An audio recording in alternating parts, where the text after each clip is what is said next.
नमस्कार, कंज्यूमर अड्डा में आपका स्वागत है। आपके साथ मैं हूं विपिन भट्ट और आज हम बात करेंगे साइबर फ्रॉड की एक बार फिर। और ये करना जरूरी भी है क्योंकि साल 2022 में साइबर फ्रॉड, अगर मैं मुंबई शहर की बात करूं, 50% का जंप है और पूरे भारत में मामला इससे ज्यादा अलग नहीं है। कुछ जगहों पर तो शायद ये डबल भी हो गया है। और इन दिनों जिस तरीके से अलग अलग मॉडस ऑपरेंडी यानी पैंतरे अपनाकर साइबर फ्रॉडस्टर जो कभी कॉल करके, कभी कोई मैसेज भेज के, कभी कोई लिंक करके, कभी कोई क्यूआर कोड भेज के, और ना जाने कितने अलग अलग तरीके, रोज नए नए तरीके आ रहे हैं फ्रॉड करने के। और ये सारे ऑनलाइन फ्रॉड्स हैं जिसमें लोग फंस जाते हैं, जानकारी के बावजूद फंस जाते हैं, अलर्ट होने के बावजूद फंस जाते हैं। तो आखिर ऐसा क्या है कि हर बार ये क्रिमिनल अपने मामले में, अपने उद्देश्य में सक्सेस हो जाते हैं और हम जैसे लोग या तमाम लोग जो हम मानते हैं कि वेल क्वालिफाइड हैं, बैंकिंग सिस्टम को समझते हैं, ऑनलाइन बैंकिंग को समझते हैं, वो भी फ्रॉड का शिकार बनते हैं। आखिर ऐसा क्या कर लेते हैं ये लोग? तो अब थोड़ा सा होशियार बनना है, थोड़ा सा अलग शायद आपको भी चलना है, थोड़ा ध्यान रखना है, तो ही आप इन चीज़ों से बच सकते हैं। तो एक बार फिर ये विषय उठाना जरूरी, क्योंकि लगातार बताना, अवेयरनेस को एक्टिव रखना या अवेयरनेस फैलाना, शायद यही इसका सबसे बड़ा हथियार हो सकता है बचाव का। तो आज फिर से वही करेंगे। देखिए क्या नए पैंतरे आए हैं। हमारे साथ कार्यक्रम में जुड़ रहे हैं cyber expert Prashant Sharma, secure your hacks के सनी नेहरा और टीएमटी लॉ प्रैक्टिसेस के मैनेजिंग पार्टनर अभिषेक मेहरोत्रा। तो हम आपसे शुरू करते हैं। प्रशांत, ये बताइए कि अब तो अवेयरनेस के लेवल काफ़ी ज़्यादा हैं, काफ़ी प्रोग्राम्स हुए हैं, जैसा हम ये प्रोग्राम या शो कर रहे हैं, रोज खबरें छपती हैं, रोज टिप्स छपते हैं, रोज अवेयरनेस के कई बातें होती हैं, लेकिन ये फ्रॉड का जो ग्राफ है वो लगातार बढ़ रहा है डिक्लाइन होने की वजह से। क्या कारण है? धन्यवाद। पहले तो मेरे को इस शो पे बुलाने के लिए, और आपको सबको नववर्ष की शुभकामनाएं। देखिए, अगर हम साइबर सिक्योरिटी की बात करते हैं तो वो आगे और बढ़ता जाएगा, हम चाहे जितनी मर्जी अवेयरनेस देते रहें, क्योंकि इस इंटरनेट से जुड़ने वाले लोगों की संख्या दिन पर दिन बढ़ती जा रही है। उसी तरीके से जो साइबर फ्रॉड क्रिमिनल्स हैं, उनकी भी तादाद और ज्यादा बढ़ती जा रही है और वो नए नए तरीके अपनाते जा रहे हैं इस तरह के क्राइम्स करने के लिए। अगर हम आज की डेट में अगर ये बात देखते हैं और अगर हम ये देखते हैं कि पिछले किस तरह के फ्रॉड हुए हैं, सो चाहे वो डेटा ब्रीच हो, चाहे वो किसी भी तरीके के क्रेडेंशियल लीक हो, या वो किसी भी ऑर्गेनाइजेशन का डेटा डार्क वेब या डीप वेब पे मिलना हो, ये आगे भी रहेगा और आगे ये और ज्यादा बढ़ने की तादाद रहेगी। क्योंकि जिस तरह से हम रोजमर्रा की जिंदगी में आईओटी डिवाइसेस से और 5G को अपने जीवन में अपनाते जा रहे हैं, हम और ज्यादा इंटरनेट के करीब जाते जा रहे हैं। और हमें ये ध्यान रखना पड़ेगा कि थ्रेट एक्टर जो ये साइबर क्राइम कर रहा है वो हमारे घर के अंदर घुसता जा रहा है। चाहे वो हमारी कार हो, क्योंकि हमारी कार भी आज की डेट में इंटरनेट से कनेक्टेड है, हमारा डीवीआर हो जिसके अंदर हम अपने सीसीटीवी कैमरा की रिकॉर्डिंग करते हैं, चाहे वो हमारा रेफ्रिजरेटर हो या हमारा गीजर हो, ये सब चीजें इंटरनेट से जुड़ती जा रही हैं, जहां पर थ्रेट एक्टर को वल्नरेबिलिटीज मिलती हैं और वो हमारे ऑर्गेनाइजेशन छोड़िए हमारे घर तक घुसता चला जा रहा है।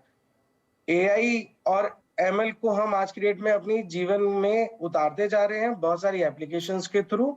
लेकिन अगर हम एआई और एमएल की जर्नी देखें तो हम अभी बहुत ही प्री मैच्योर स्टेज में पड़े हुए हैं और इनके अंदर बहुत सारी वल्नरेबिलिटीज हैं जिनका फायदा थ्रेट एक्टर उठाता है और वो और ज्यादा एआई बेस्ड साइबर अटैक्स करता है। सो इस तरह से ये अटैक्स और ज्यादा बढ़ते जाएंगे। आज की डेट में हमने एक चीज और देखी है कि डीप फेस को यूज करते हुए बहुत सारे वीडियोस और कंटेंट ऐसे बनाए जा रहे हैं जिसमें मास प्रोपेगेंडा फैलाया चला जाता है। अभी आपने थोड़ी दिन पहले सुना होगा, क्रिप्टो करेंसी के लिए इलॉन मस्क साहब का एक वीडियो रिलीज हुआ था जिसके अंदर उन्होंने डीप फेस का इस्तेमाल किया था, which created a huge impact on the citizens also. अब सब सोचिए कि इलेक्शन कैंपेन हिंदुस्तान में स्टार्ट होने वाला है जहां पर हम डीप फेस को यूज करके, तो हम ये डीप फेस आपसे समझते हैं। देखिए, बहुत सारे दर्शक नहीं जानते कि डीप फेस और जितना भी डीप इंटरनेट है ये क्या है, उस पर मैं आता हूं। लेकिन जो आप कह रहे हैं कि ये तो और बढ़ता जाना है, सनी ये बताइए कि अगर ये बढ़ता जाना है तो फिर इसको रोकने का उपाय कहाँ होगा? ऐसे ये अगर हम इसको ऐसे समझें कि पहले नॉर्मल चोरियां होती थी, कोई आपका पॉकेट मार लेता था, कोई आपके चेन खींच लेता था, कोई आपके घर में ही घुस के चोरी कर लेता था, लगभग वो मामला अब इंटरनेट पर है, लेकिन उसके लिए पुलिस होती है, प्रोटेक्शन होता है, एक खौफ होता है। क्या उस तरह का सिस्टम यहाँ प्रिवेल नहीं कर रहा। छोटा मोटा तो है, लेकिन अपराधी ज्यादा बड़े हो गए और सिस्टम हमने बनाया ही नहीं है। जी, बिल्कुल, आप बिल्कुल सही क्वेश्चन पूछा आपने। सबसे पहले तो बहुत-बहुत धन्यवाद यहाँ पे मुझे इनवाइट करने के लिए। तो देखिए हमने जो आज की डेट में हर जगह आपको लगभग-लगभग साइबर पुलिस स्टेशन मिल जाएगा। जो ज़्यादा बैकवर्ड एरियाज़ हैं, उनकी बात अलग है। वहाँ पे तो पब्लिक के लिए आप बहुत ही बड़ी प्रॉब्लम है कि साइबर पुलिस स्टेशन भी नहीं है। दूसरी चीज़ जो सबसे मेन चीज़ है, वो साइबर अवेयरनेस है, वो साइबर सेफ्टी टिप्स है। हमें लोगों को सिखाते रहना पड़ेगा, जो नए-नए मेथड्स आ रहे हैं डेली, उन नए-नए मेथड्स को टैकल कैसे करना है। अभी मैंने एक रिसेंटली जैसे जो एक स्कैम ज़्यादा चल रहा है, जैसे आपने सिम का स्कैम देखा होगा। बेसिकली जब आप सिम लेने जाते हैं एक नया, तो कुछ शॉपकीपर्स क्या करते हैं, वो आपसे ना 2 बार फिंगरप्रिंट माँगते हैं। मतलब आप एक बार फिंगरप्रिंट यूज़ करेंगे अपना बायोमेट्रिक, वो कहेंगे कि आपका फिंगरप्रिंट नहीं चला। वो फिर से आपसे दोबारा से फिंगरप्रिंट लेंगे। तो वो क्या करेंगे, एक की बजाय 2 सिम इश्यू कर देंगे आपकी आइडेंटिटी पे और आपको 1 सिम दे देंगे। दूसरे सिम का आपको पता ही नहीं है, जिसे डार्कनेट पे या फोरम्स वगैरह पे सेल कर दिया जाएगा। तो बेसिकली अब अगर लोग इस चीज़ के बारे में अवेयर हों कि अगर आपका फिंगरप्रिंट 2 बार यूज़ हुआ है, तो कम से कम आपको अ, उसकी कंप्लेंट करनी चाहिए या आपको उस चीज़ पे सावधानी बरतनी चाहिए कि वो जो शॉपकीपर है, वो क्या कर रहा है, जो आपको सिम ऑपरेटर जो आपको सिम दे रहा है। तो that awareness helps a lot. तो आप कहीं भी जाते हैं, चाहे एटीएम स्कीमिंग की अवेयरनेस है, अगर आप एटीएम अपना यूज़ करना चाहते हैं, तो वो जो स्लॉट लगा होता है जहाँ पे आप एटीएम डालते हैं, वहाँ पे आप थोड़ा हल्का-सा उसे पुल करके देख लें कि वो पुल हो रहा है कि नहीं, क्योंकि ज़्यादातर एटीएम स्कीमर्स पुल हो जाते हैं। चाहे आप वेबसाइट्स की चाहे आप ऑनलाइन बात करें, तो जो वेबसाइट्स हैं, आपको फेक वेबसाइट्स का ध्यान रखना होता है। आपको ऑफिशियल वेबसाइट्स गूगल पे सर्च करके देख लें। जैसे अगर कोई गवर्नमेंट वेबसाइट है, तो .go.in वेबसाइट होगी, आपको इन बातों का ध्यान रखना है। तो मतलब कि सबसे बड़ी चीज़ है साइबर अवेयरनेस। अगर हम साइबर अवेयरनेस फैलाएँ, क्योंकि मेथड्स नए-नए मार्केट में आते जाएँगे, नई-नई चीज़ें होती रहती हैं साइबर स्पेस में, नए-नए मेथड्स आते रहते हैं। तो जितना हम अवेयरनेस देंगे, जितना साइबर सेफ्टी फैलाएँगे, उतना ही बेटर। और फिर भी अगर आपके पास साइबर क्राइम हो जाता है, तो आपको जाकर cybercrime.go.in पर कंप्लेंट करनी चाहिए। आपने नियरेस्ट पुलिस स्टेशन में जाके या नियरेस्ट साइबर पुलिस स्टेशन में जाके, अगर वहाँ पे मौजूद है, तो वहाँ पे कंप्लेंट करनी चाहिए। जो लोगों में जो सबसे बड़ी प्रॉब्लम है कि वो कंप्लेंट नहीं करते हैं। आप देखेंगे बहुत सारे ऑनलाइन हैरेसमेंट के केसेस आते हैं, जैसे जो सेक्सटॉर्शन है, ये इतना ज़्यादा फैल गया। आप देखते हैं वीडियो कॉल आती है व्हाट्सएप पे, एकदम से लोग उसका शिकार हो जाते हैं। तो मेन प्रॉब्लम वहाँ पे क्या आती है कि लोग कंप्लेंट ही नहीं करते हैं। तो बेसिकली दोनों चीज़ें इक्वली ज़रूरी हैं। एक साइड से एक आपको अवेयरनेस फैलाते रहना पड़ता है, और एक साइड से अगर कुछ हो भी गया, तो आपको एक्टिवली उसमें पार्टिसिपेट करना पड़ता है, कंप्लेंट करनी पड़ती है। पुलिस आपकी हेल्प करती है, लगभग-लगभग। जी, जी। तो मतलब कुछ चलिए केसेस ये में बात ऐसा नहीं सही कर है पाते। आपकी कि एक तो अवेयर, देखिए और कोई रास्ता दिखता भी नहीं है। एक तो लगातार आपको अवेयर रहना है। मोटे-मोटे तौर तरीके तो हर कोई जानता है, पासवर्ड ऐसा रखिए। कई बार ये हम बता चुके हैं। कोई अगर आपका एक एंटीवायरस है तो वो भी फ़ोन में डालिए, ये तमाम चीज़ें हैं। लेकिन तब दिक्कत होती है जब कोई ये फ़ोन आता है, या तो डर दिखाता है या लालच दिखाता है। आपको शायद बातों-बातों में अंदाज़ा नहीं रहता और आप बहुत सारी डिटेल्स शेयर कर देते हैं। इस पे और चर्चा बढ़ाएंगे, लेकिन मैं अभिषेक जी के पास जाऊंगा। अभिषेक जी, बात हो रही है कि साइबर सेल में शिकायत कीजिए, साइबर पुलिस में शिकायत कीजिए। क्या हमारे साइबर सेल या साइबर पुलिस अभी उस लेवल पर हैं, उस तरीके से इक्विप्ड हैं जितना कि अपराधी हो गए हैं, या एक छोटी मोटी ट्रेनिंग देने से रेगुलर जो आपकी पुलिस फोर्स है वो साइबर फोर्स में कन्वर्ट हो जाएगी? हम कहाँ खड़े हैं उस पर? कहने के लिए तो एक ऑफिस है, एक कमरा दिया हुआ है, लेकिन क्या वो उतना इक्विप्ड है, क्या उतने तैयार है वहाँ के लोग कि वो इन क्रिमिनल से निपट पाए? नमस्कार जी। एक तो नया साल सबको बहुत बहुत मुबारक हो, दर्शकों को भी और आपको भी। आपके प्रश्न का जो उत्तर है, इसको सही मायने में मैं तो कहूँगा कि जो बड़े शहर हैं, जैसे दिल्ली हुआ, बॉम्बे हुआ, बेंगलोर हुआ, चेन्नई हुआ, हैदराबाद हुआ, इन शहरों में क्योंकि पहले क्राइम्स ज़्यादा हुए इन शहरों में, और इन शहरों में जो पुलिस की फ़ोर्स है वो भी ज़्यादा तादाद में है, तो इन शहरों में ऐसे डिविजन्स बनाना पुलिस फोर्स में ज़्यादा आसान रहा है, और इसलिए वो डिविजन्स बनते रहे हैं और उनको वो ट्रेनिंग मिलती रही है।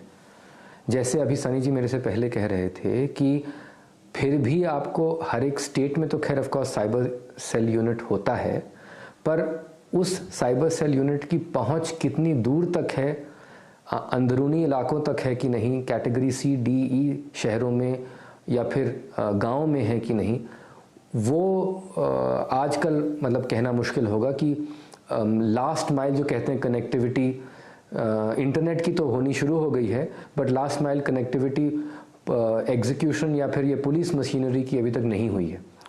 और आजकल होने क्या लगा है कि ज़्यादातर जो साइबर क्रिमिनल्स हैं वो ये भी समझ गए हैं कि अवेयरनेस बड़े शहरों में और शहरों में ओवरऑल ज़्यादा है, गांव में और छोटे शहरों में कम है। तो ज़्यादा आसान होगा कि उन लोगों को हम टारगेट बनाएं जिन लोगों के पास अवेयरनेस भी कम है।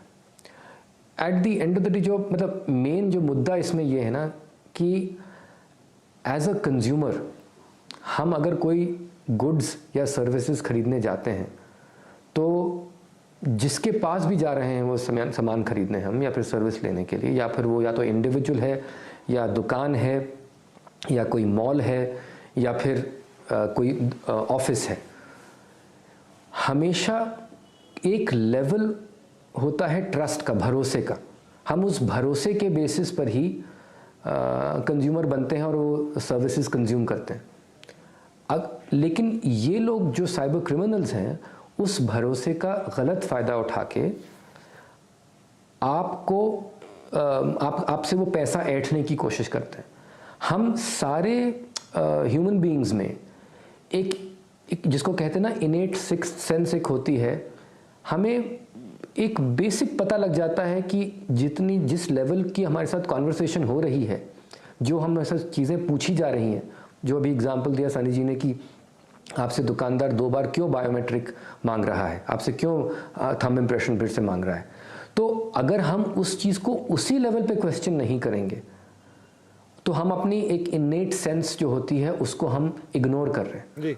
और अगर जहां हमने उसको इग्नोर किया तो हम वो झांसे में ज़्यादा फंस जाते हैं और उसी की वजह से फिर ये साइबर क्रिमिनल्स ज़्यादा तादाद में बढ़ते हैं और इनकी क्रिमिनलिटी बढ़ती है।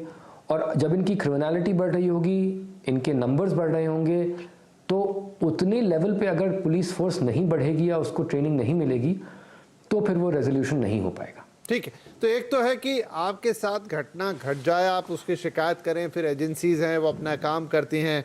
1930 एक हेल्पलाइन नंबर भी है, बहुत सारा है पेपर में छुपा है कि भाई इस पे जिन्होंने फ़ोन किया और वहाँ पर अगर कोई ट्रांजैक्शन हो गया तो उसको अगर आपने इमीडिएटली रिपोर्ट किया, जैसे अभी सनी कह भी रहे थे, तो बहुत सारी जगह अकाउंट फ्रीज कर दिए जाते हैं, पैसे रिकवर हो सकते हैं। तो रिपोर्ट ज़रूर करें और एक एक्टिवनेस ज़रूर आपको दिखानी पड़ेगी। लेकिन प्रशांत, एक तो है कि अब घटना घटे, लेकिन घटना घटे ही ना। अब मैं आज ही पढ़ रहा था पेपर में और ये मुंबई की खबर है। चलिए, हम अभी बात कर रहे थे कि दूर दराज के इलाकों में अवेयरनेस नहीं है कि यहाँ पर किसी ने अपना आरएसी रिजर्वेशन डिटेल के साथ ट्वीट किया आईआरसीटीसी की साइट पर कि ये कंफर्म नहीं हुआ है। वहाँ पे फ्रॉडस्टर ने देख लिया, उनको फिर फ़ोन किया, 2 रुपये का एक ट्रांजेक्शन करा और करीब 60-65 हज़ार रुपये उनसे निकलवा लिए। तो ये तो आप देखिए, क्योंकि इंटरनेट है, जैसा आप कह रहे हैं, आपकी बहुत सारी चीज़ें वहाँ जाती हैं। अब आप ट्वीट कर देंगे अपना, सिर्फ नंबर आपने डाल दिया या फिर आपने अपने ट्रेन नंबर डाल दिया, उसी को आधार बना के किसी ने कॉल कर लिया। आप किस किस लेवल पे जाके अवेयर रहेंगे कि ये मुझे आईआरसीटी से ही कॉल है या कहीं और से कॉल आ रही है? सबसे पहले तो हमें ये जानना पड़ेगा विपिन जी कि हमें अपनी कोई भी पर्सनल इंफॉर्मेशन ना ट्विटर पे डालनी है, ना किसी सोशल मीडिया प्लेटफॉर्म पे डालनी है। उससे होगा क्या, आपको कोई भी फ्रॉडस्टर फोन करेगा और आपसे किसी ना किसी लिंक पे क्लिक करवाएगा और वो लिंक क्लिक कर जैसे ही आप करेंगे तो आपके अकाउंट से या आपके मोबाइल से कोई डेटा जाके लीक हो सकता है। तो 2023 का एक मंत्र हमें सबको याद रखना है, when in doubt don't click, when in doubt don't click, जिससे आप अपना बच सकते हैं। दूसरा, हमें यह भी जानना पड़ेगा कि जब हम इंटरनेट को यूज नहीं कर रहे हैं तो हमें इंटरनेट से दूर रहना चाहिए, हमें लॉग ऑफ कर देना चाहिए और अपनी कोई भी पर्सनल इंफॉर्मेशन ना डालें। आप अपने पासवर्ड्स और अपने पिन नंबर्स को रेगुलर बेसिस पे चेंज करते रहें। एटलीस्ट 4 बार सोचें जब आप पब्लिक वाईफाई से भी कनेक्ट कर रहे हैं और अपने फोन में जितनी भी सिक्योरिटी एप्लीकेशन है उनको अपडेट करते रहें। हमें इतना जानना पड़ेगा कि हमें ऑर्गेनाइजेशन लेवल पे और इंडिविजुअल लेवल पे बचने के लिए 360 विजिबिलिटी चाहिए। जितना इंडिविजुअल को बचाना जरूरी है उतना ही जरूरी है एक ऑर्गेनाइजेशन का डेटा लीक होना। सो हमें एक ऑर्गेनाइजेशन को मालूम होना चाहिए कि उसके कितने expose credentials already dark web या डीप वेब पे हैं, कितनी उसकी पब्लिक फेसिंग इंटरफेस या एप्लीकेशन जो लोग इस्तेमाल करते हैं, यूजर इस्तेमाल करते हैं, उसके अंदर कितनी वल्नरेबिलिटीज हैं, हमें ये भी देखना पड़ेगा कि उनके कोई कोड्स बाहर तो लीक नहीं है। सो हमें इन सब चीजों का बहुत ही क्रिटिकल तरीके से देखना पड़ेगा और उनके लिए सजग रहना पड़ेगा। तो ये चीजें साथ ही हाँ जी, मेरा हाँ जी। कहना हाँ हाँ बोलिए साथ बोलिए। ही मेरा कहना ये भी है कि चाहे वो, जैसे अभी मेरे मित्र ने बताया कि हमें एम्प्लॉइज को या इंडिविजुअल्स को ट्रेनिंग देनी चाहिए। एक साइबर सिक्योरिटी हाइजीन को मेंटेन रखने के लिए एक ऑर्गेनाइजेशन को चाहिए कि वो अपने एम्प्लॉइज को रेगुलर बेसिस पे ट्रेन करे, जिससे वो साइबर सिक्योरिटी हाइजीन को पूरी सिस्टम में मेंटेन करके रखें। So I guess training of skilled resources is very much important. चलिए, ये भी इसका एक पहलू है। हमें यहाँ एक छोटा सा ब्रेक लेना होगा, लेकिन ब्रेक के बाद भले ही वो बातें दोहराने वाली लगे, लेकिन आपको आगाह करेंगे कि क्या चीजें हैं जो फर्स्ट लाइन ऑफ डिफेंस हो सकती हैं। आपको क्या कर लेना चाहिए ताकि आप साइबर फ्रॉड से एक हद तक तो बच पाए। उसके बाद आपकी अवेयरनेस, आपका नॉलेज, आप कितने जागरूक हैं, आप कितने नए तरीकों के बारे में सुन रहे हैं, और जब ज़्यादा तरीकों को आप जानेंगे तो आप एज्यूम भी कर सकते हैं कि कहीं ये जो कॉल आ रही है, कहीं ये जो मैसेज आया, कहीं ये जो मेल आई है, फ्रॉड तो नहीं है। ये इंपॉर्टेंट है। छोटा सा ब्रेक, बातचीत जारी रखेंगे।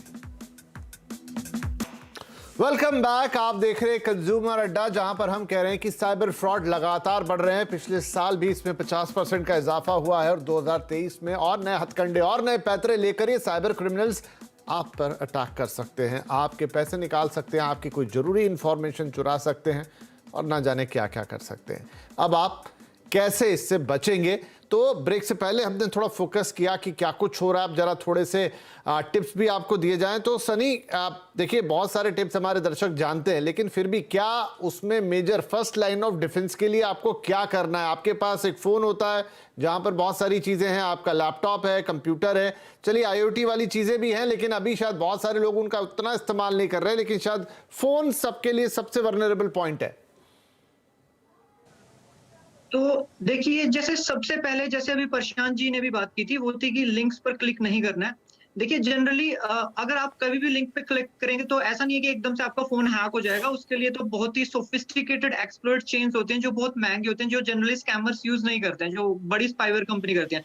तो आप जनरली जब भी आप क्लिक पे ओपन करेंगे, उसके बाद वो कुछ ना कुछ या तो कोई ऐप डाउनलोड करने के लिए परमिशन मांगेगा, या वो कोई वेबसाइट होगी जो आपको मतलब कि एक ओरिजिनल वेबसाइट जैसी दिखती होगी, लेकिन आप URL से कहीं ना कहीं डिटेक्ट कर पाएंगे कि एक फेक वेबसाइट है। तो आपको ऐसी चीजों पे वो नहीं करना है। और उससे भी बेटर, जैसा प्रशांत जी ने कहा, कि अगर सस्पिशियस लिंक, अननोन लिंक है तो अवॉइड ही कर दीजिए। और देखिए, अब हम कह देते हैं कि लिंक पे क्लिक ना करो, ये ना करो, वो ना करो, लेकिन प्रैक्टिकल वर्ल्ड में हम ये गलती करते ही करते हैं। तो इसके लिए, जैसे इन्होंने अभी ट्रेनिंग की बात की थी, तो ट्रेनिंग में जैसे फिशिंग साइमुलेशन की एक ट्रेनिंग होती है। तो बेसिकली हम पहले लोगों को सिखाते हैं कि ये फिशिंग है, ये फेक वेबसाइट्स ऐसी दिखती है। उसके बाद उनका एक साइमुलेशन टेस्ट होता है। उसमें जैसे हम एक ऑर्गेनाइजेशन के साथ, मान लीजिए, टाई अप करके उनको ना सीक्रेटली एक मेल भेजते हैं या एक लिंक्स भेजते हैं जो ओरिजिनल जैसी दिखती है, और चेक करते हैं कि कितने लोगों ने उसको ओपन किया। तो बेसिकली उसका जो पूरा आउटपुट आता है वो जो कंपनी हेड है, ऑर्गेनाइजेशन हेड है, उसको दिया जाता है। तो बेसिकली साइबर सिक्योरिटी में सबसे बड़ी चीज ये है कि अगर आप कुछ सिखा रहे हो तो उसको साइमुलेट जरूर करो, टेस्ट जरूर करो अपने एम्प्लॉइज को, अपने वर्कर्स को, अपने स्टूडेंट्स को, जो भी हैं। तो वो टेस्टिंग बड़ी चीज है, वो बहुत जरूरी है। सेकंड चीज की, देखिए, अगर हम फोन यूज कर रहे हैं तो हमें फोन में तो खैर इतने ज्यादा सक्सेसफुल एंटीवायरस है नहीं, टू बी रियल। मतलब कि बहुत सारा मैं देखता हूँ प्रमोशन होता है, लेकिन उतना सक्सेसफुल नहीं रहा है।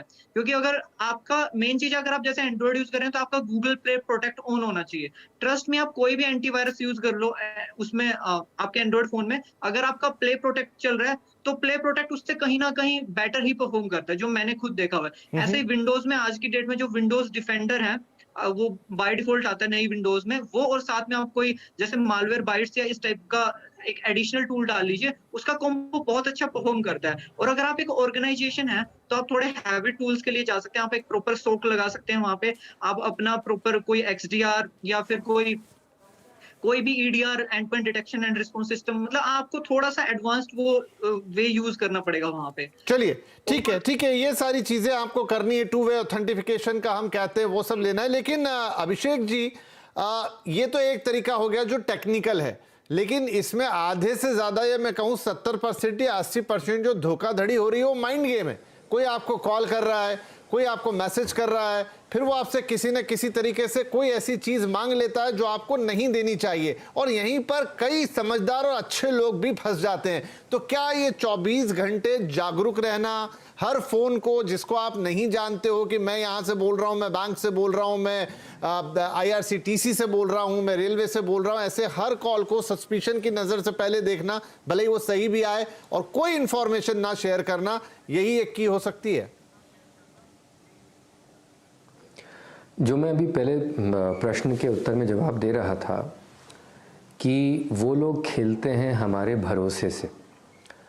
आप ना, जब भी मैं किसी को ये साइबर सिक्योरिटी या साइबर क्राइम्स या ऑनलाइन फ्रॉड्स या ऑनलाइन एक्टिविटी के बारे में एक्सप्लेन करता हूँ, चाहे वो स्टूडेंट्स हों, चाहे मेरे जूनियर कॉलीग्स हों ऑफिस में, चाहे क्लाइंट्स हों, मैं उनको हमेशा एक एग्ज़ाम्पल देता हूँ जो कि नॉन डिजिटल एनवायरनमेंट से रिलेटेड है। क्योंकि हम लोग जब, ऑफ कोर्स अभी की जनरेशन ने पैदा होते ही इमीडिएटली डिजिटल वर्जन देख लिया है, बट बहुत लोग ऐसे हैं जो कि एक्चुअली जो मतलब कंज्यूमर्स इससे ज़्यादा इफ़ेक्टेड हैं, वो 30, 40, 50 साल की उम्र के लोग हैं, जिन्होंने जो पले बड़े हैं उस समय पर, जिस समय पर डिजिटल टेक्नोलॉजी इतनी प्रेवलेंट नहीं थी, तो उनको वो तरीका जो है वो समझाने का ज़्यादा आसान लगता है। मेरा एग्ज़ाम्पल ये है, आपसे कोई अगर आपके बैंक अकाउंट के बारे में क्वेश्चन पूछेगा, आप ये भूल जाइए कि आप फ़ोन पे बात कर रहे हैं।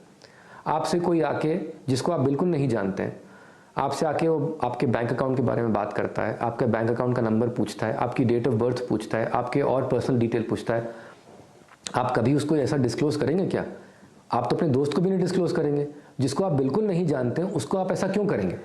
और वहाँ तो आपको इंसान एटलीस्ट दिख रहा है जो आपसे क्वेश्चन पूछ रहा है। यहाँ वो फेसलेस है, एक मोबाइल की स्क्रीन पे आपको दिख रहा है जिस पे एक मैसेज आ रहा है, या फिर आपको एक आवाज़ सुनाई दे रही है जो आपको पता नहीं है रिकॉर्डेड होगी या फिर कोई अलग से कर रहा है। तो हमें अपनी एक बेसिक सेंस जो है, हम लोग जैसे दूसरे इंसानों के साथ बिहेव करते हैं या उनको कुछ इन्फॉर्मेशन देते हैं या रोकते हैं, हमें एग्जैक्टली वही चीज़ फॉलो करनी है डिजिटल प्रेजेंस में भी। तो 24 घंटे सचेत रहना मेरे हिसाब से इतना ज़रूरी नहीं है। नो, बट आपने बोला, यस इट्स द की, आपने एग्जांपल बहुत अच्छा दिया जी अभिषेक जी। क्योंकि समय मेरे पास अब ऑलमोस्ट खत्म हो गया, लेकिन आपने जो एग्जांपल दिया यही की है, यही कुंजी है। मैं कहूंगा कि आप को ऐसा नहीं है कि आप अलर्ट रहें, हर फोन पर शक करें। ठीक है, एक तरीका है वो तो कहने और सोचने का, लेकिन एक जनरल सेंस जो प्रिवेल करता है। अब कई बार लोग इसमें आ जाते हैं कि अच्छा बैंक का ही आदमी होगा, बता दूं, थोड़ा लालच दे देता है, थोड़ा डर दिखा देता है, आपका खाता ब्लॉक हो जाएगा, आपका ये हो जाएगा, आपके पैसे डूब जाएंगे। लेकिन जहां भी कोई डर दिखाए मेरे हिसाब से, या बेवजह का लालच दे, पहले तो शक की सुई वहीं जानी चाहिए, और आप सिर्फ उतनी ही चीजें बताइए। नाम बता दिया तो बहुत है, और इसके आगे आप जब तक पुख्ता नहीं है, भले ही वो बैंक से ही कॉल क्यों ना आया हुआ हो, अगर आपको पूरा भरोसा नहीं है तो मत बताइए। बैंक की ब्रांच में भी जाके वो काम करा सकते हैं, इसके बनिस्बत कि आपके लाखों रुपए निकल जाएं और फिर आप ब्रांच के चक्कर काटें। तो बातें काफ़ी अच्छी हुई आज। थोड़ा समय हमेशा ऐसी बातों में कम पड़ता है, इसलिए माफ़ी चाहूँगा अगर हमारे सभी गेस्ट अपनी पूरी बात ना रख पाए, लेकिन फिर भी आप लोगों ने जितनी चीज़ें की हैं ये बड़ी इंपॉर्टेंट, और ये अवेयरनेस रोज रोज जब अब हम बोलते हैं, बताते हैं, तो शायद ये बैठती है हमारे दर्शकों के मन में भी, और वो जब कोई ऐसा कॉल, ऐसा मैसेज, ऐसा लिंक आएगा तो आई थिंक एक्टिव रहेंगे। बहुत शुक्रिया आप सभी का इस कार्यक्रम में शामिल होने के लिए और अपनी बातें रखने के लिए। स्टे सेफ, स्टे अलर्ट, नमस्कार।